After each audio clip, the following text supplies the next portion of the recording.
Disney's Darkwing Duck, The Darkest Night. Story by Andrew Helfer, illustrated by Don Williams and Jim Story.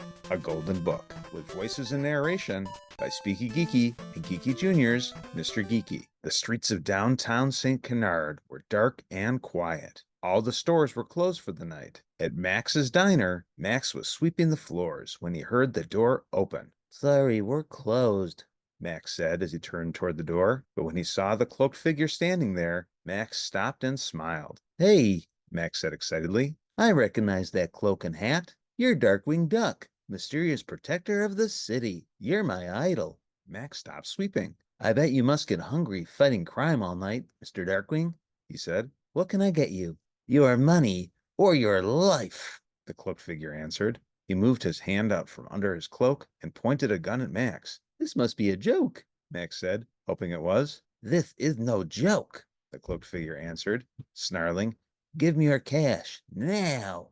Later, near the St. Canard shopping mall, the peaceful night was shattered by the sound of an explosion. A cloaked figure had just destroyed a hot dog stand and run off into the night. The owner of the hot dog stand could not believe his eyes. Darkwing Duck had gone bad. The next morning, while Drake Mallard, in reality Darkwing Duck, was eating breakfast, Launchpad McQuack ran in, waving a piece of paper in his hand. "Gosh, DW, S.H.U.S.H. has another assignment for us," he said. "They want to see us downtown right away." "Us?" Drake asked as he snatched the paper out of Launchpad's hand. "I'm Darkwing Duck. You're just Darkwing Duck's lowly assistant." "Sorry," Launchpad said, but Drake was too busy reading to hear him. Drake said as he finished. "The greatest, most secret crime-fighting agency in the world once again needs my help. I wonder how they get anything done without me." Drake jumped out of his chair. "Get my costume and prepare to launch the Thunderquacker," he said. "It's time for Darkwing Duck to save the city." But Darkwing was in for a shock. The moment he entered S.H.U.S.H's headquarters, a pair of huge arms grabbed him. He was carried to Chief J. Gander HOOTER's office. HOOTER sat behind his desk reading a newspaper. He shook his head sadly when he saw Darkwing. "A dozen crimes in one night," HOOTER said. "I never thought I'd see the day that Darkwing Duck would go bad." HOOTER held up the newspaper to show Darkwing the horrible headline. Darkwing gulped. "I didn't do any of that," he said, but he could see that HOOTER didn't believe him. And so, with a burst of speed, Darkwing slipped loose and ran. "I've got to prove I'm not a crook," he said as he made his escape, "and I can't do that behind bars." Darkwing stayed out of sight until dark. Then he moved across the rooftops of St. Canard, hiding deep in the shadows, searching for the fake Darkwing. And soon, he found him. The imposter was busy spraying graffiti on a wall. Darkwing leaped from the rooftop and landed in front of him. For some reason, the imposter seemed happy to see Darkwing. "Hey, pal," he said, smiling. "Grab a can of paint and help out." "I am not your pal," Darkwing answered angrily. "I am the terror that flaps in the night. I am the winged scourge that picks at your nightmare. I am the real Darkwing Duck." "Uh-oh," the imposter said. He turned to run, but tripped on a can of spray paint and knocked himself out. "Another case cracked," Darkwing thought proudly. "Now I'll just call the police and..." Just then, Darkwing heard a loud crash. It came from around the corner. As he peeked around the corner, Darkwing saw another imposter. This one carried an armful of apples. "Great Scott," the real Darkwing thought. "How many fake Darkwings are there?" The imposter smiled when he saw Darkwing. "Come on, pal," he said. "It's time to collect our pay." "Interesting," Darkwing thought. "They must think I'm an imposter too.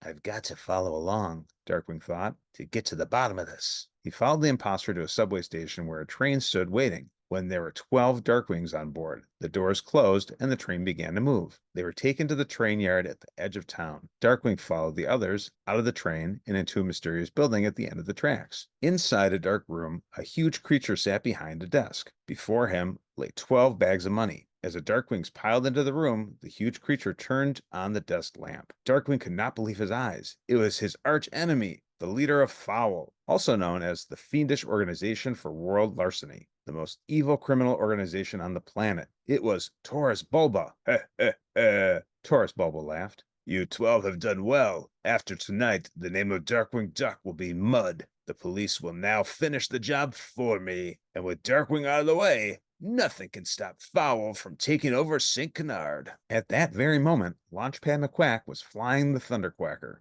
high over St Canard. He knew Darkwing must be in trouble, otherwise he would have checked in. Launchpad had been searching for hours. He was about to give up when he spotted a familiar cloaked figure running toward the mysterious building in the train yard. That's Darkwing, Launchpad thought. I'll just fly in low and pick him up. Meanwhile, Taurus Bulba was about to pay the group of imposters for the night's work. Suddenly, another imposter walked into the room. Darkwing realized it was the fake Darkwing he had cornered in the alley. You'll never guess who I met tonight, the imposter said. The real Darkwing. Wait a minute, Taurus Bulba suddenly bellowed. I hired 12 fake Darkwings, and now I count 13. 13, the real Darkwing thought, gulping. My lucky number. Everyone in the room looked at each other. Then they slowly looked at Darkwing. He's the one of the imposters shouted. Get him! No, Taurus Bulba roared as he leaped over his desk. He is mine. Darkwing is dead meat.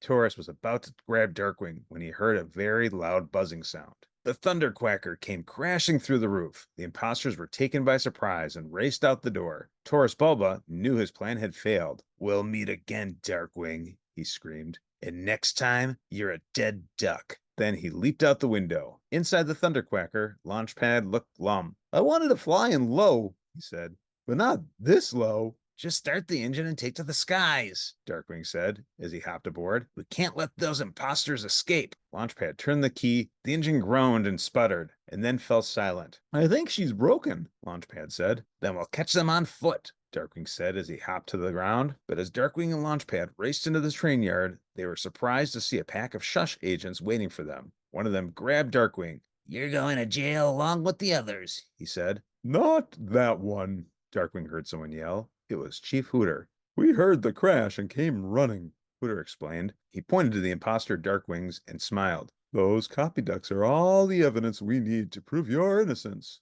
Welcome back, Darkwing. But what about Taurus Bulba? Launchpad asked. He must have jumped in the water to escape, HOOTER said. But he'll be back, and next time, we'll get him.